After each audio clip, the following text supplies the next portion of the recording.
Um universo enigmático, um modo de vida relativamente desconhecido, seres extintos, indivíduos que desfrutavam de longevidade, possíveis gigantes que percorriam o solo, e uma época que desperta a curiosidade de muitos. Estamos nos referindo à era pré-diluviana. Os relatos bíblicos abordam o período anterior ao dilúvio nos primeiros capítulos do livro de Gênesis. Conforme descrito nas Escrituras, nesse período, a humanidade alcançou feitos notáveis, mas também cultivou uma cultura marcada pelo pecado. Como seria a rotina das pessoas naquela época? Quais eram suas atividades? O que teria ocorrido no mundo antes do dilúvio?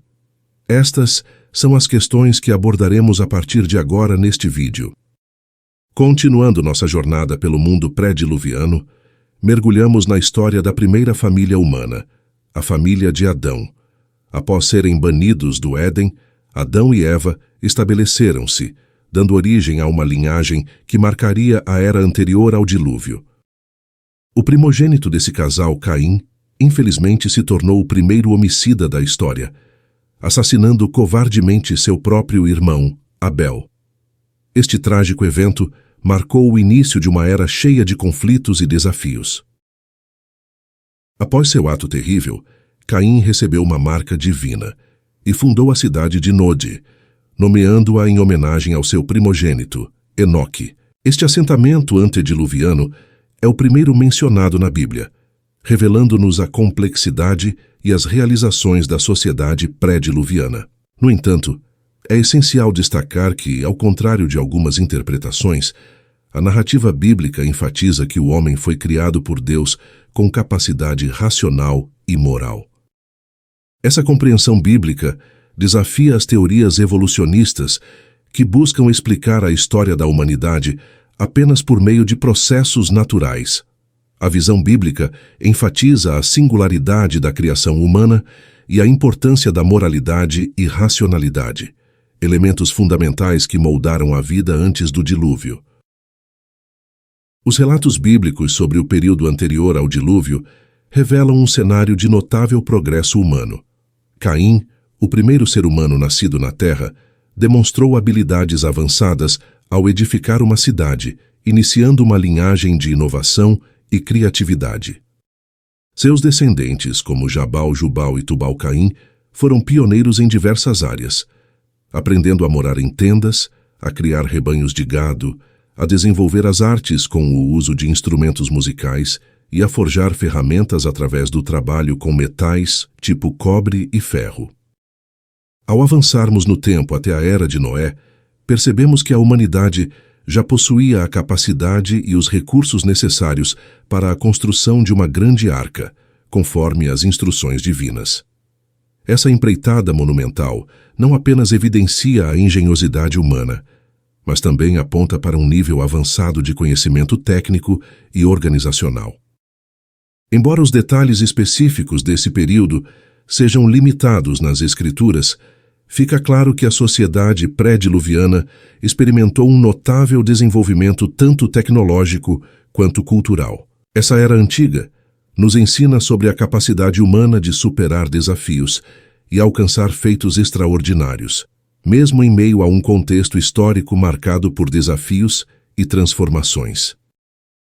A questão da duração exata do mundo pré-diluviano é uma das indagações mais comuns. A Bíblia não oferece uma resposta precisa a essa pergunta, deixando espaço para interpretações e especulações. Muitos estudiosos, no entanto, sugerem que o intervalo de tempo entre a criação e o dilúvio pode ter sido consideravelmente longo em comparação com o restante da história bíblica.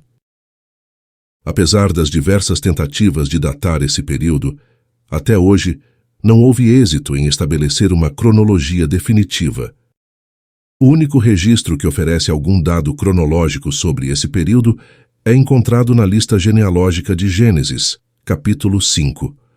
Entretanto, é desafiador determinar datas precisas com base nesse registro, pois ele não tem como objetivo principal a definição de uma cronologia detalhada.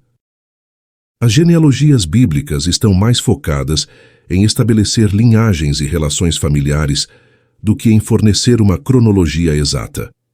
Algumas dessas listas podem ser representativas e não incluir todos os indivíduos, sendo intencionalmente selecionadas para destacar figuras relevantes na história bíblica.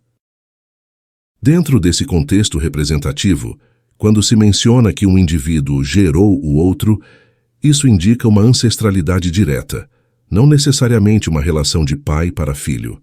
Essa abordagem é observada em outras genealogias bíblicas, levando muitos estudiosos a considerarem que lacunas e representações simbólicas também podem estar presentes na lista genealógica pré-diluviana de Gênesis 5. A lista genealógica de Gênesis 5 proporciona aos estudiosos insights importantes sobre o desenvolvimento humano antes do dilúvio, especialmente em relação à longevidade das pessoas naquele tempo.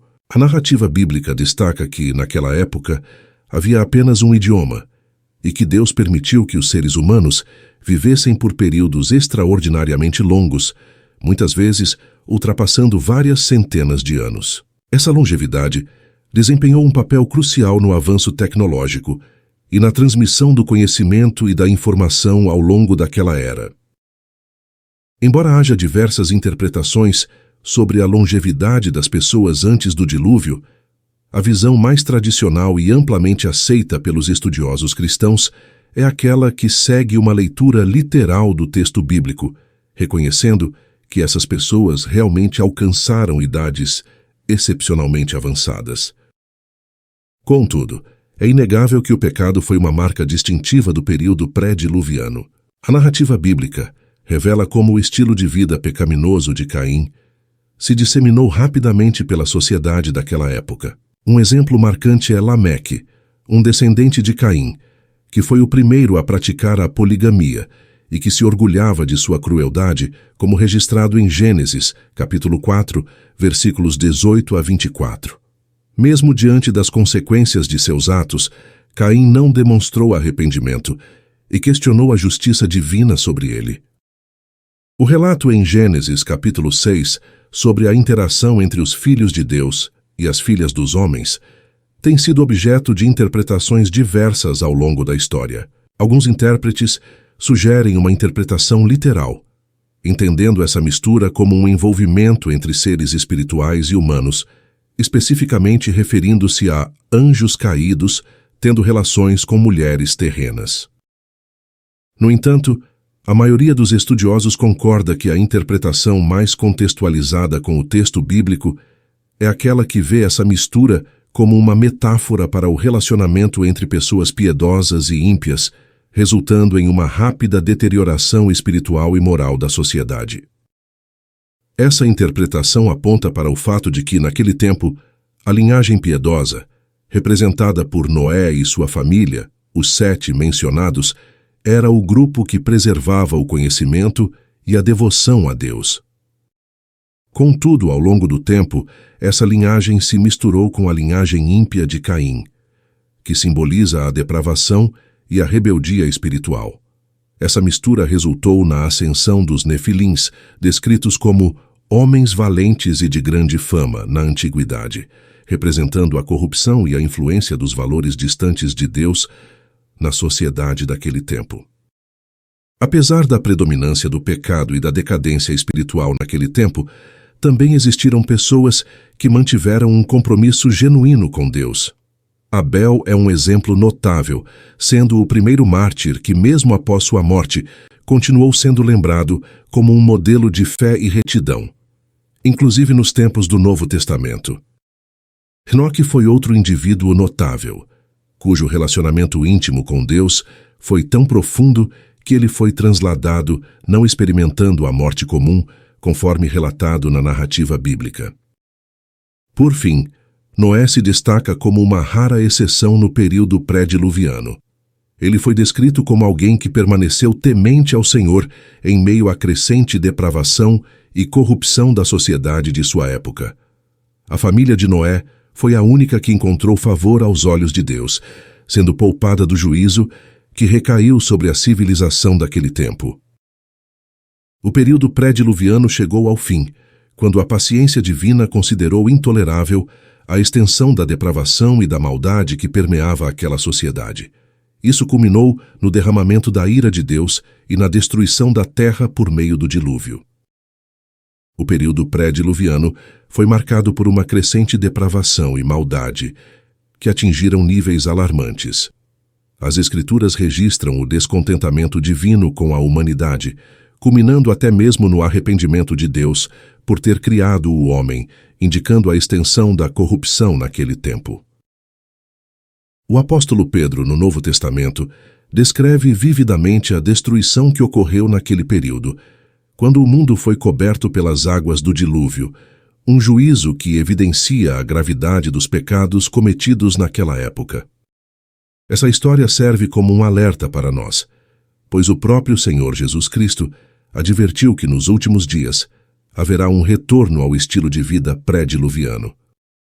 As pessoas estarão imersas em seus próprios desejos e prazeres, negligenciando o chamado de Deus ao arrependimento. Assim como no tempo antes do dilúvio, a realidade da intervenção divina só será reconhecida quando o juízo for derramado, não havendo mais oportunidade para arrependimento. Jesus comparou esse momento com o dilúvio, indicando que, da mesma forma que os ímpios foram levados pelas águas naquela época, os impenitentes serão removidos deste mundo pelo juízo de Deus nos dias finais. Essa narrativa nos lembra da importância de permanecermos vigilantes espiritualmente e atentos ao chamado de Deus em meio às tentações e à corrupção do mundo ao nosso redor. Gostou do conteúdo? Então não se esqueça de se inscrever no nosso canal e compartilhar com os amigos. Sua participação é fundamental para o crescimento da nossa comunidade. Até o próximo vídeo. Que Deus o abençoe.